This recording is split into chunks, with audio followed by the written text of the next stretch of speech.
Why go back to World War II? No, we're not really going back. We haven't finished. There's a lot of stories that have not been told. That was when I interviewed the 15 Marines that we did from the 1st Marine Division, as we got to this thing, you realized what an incredible fight was in the Pacific.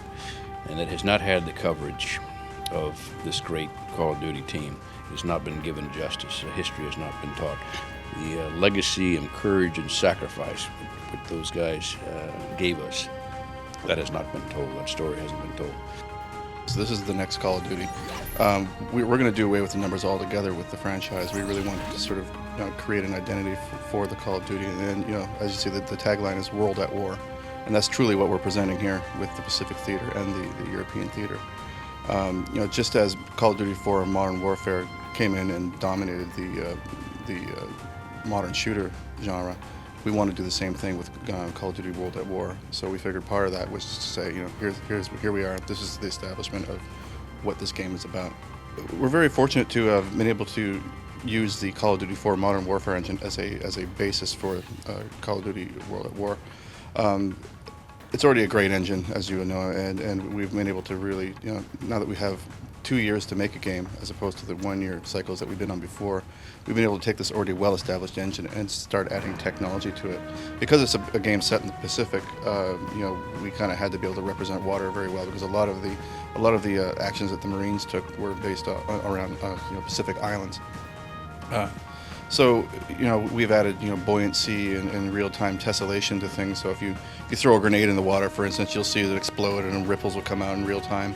You throw a flammable object or an object that's on fire into the water will put the thing out. You're going to be able to play 4-player co-op over the internet, as well as 2-player split screen on your couch. We didn't want the co-op experience just to be 4 guys playing the single-player game. We really, from the beginning of the project, planned from the ground up how we would address all the problems that we knew that we were going to come up against with a co-op game. For co-op also, we kind of wanted it to be kind of a middle ground, or like a bridging point between the people that like to play single player and the people that like to play multiplayer. So some of the things we're doing to really support that are, for instance, in co-op, we have co-op specific challenges that we can do that will actually earn you experience that you can then use in the multiplayer game to get your perks or what have you. The great thing about the Call of Duty 4 engine is that it allows us to focus on making content and making a great game at first, and then deciding how we get that onto all the different platforms. One of the platforms we are porting it to is the Wii.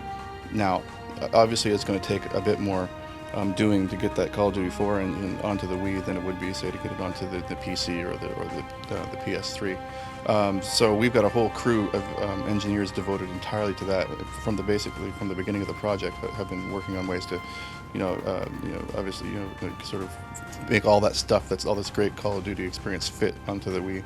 And our aim is to have exactly the same experience on the Wii as you would have on any of the other platforms. Also, we'll be supporting the Zapper, which will make for a kind of a unique Wii-centric experience.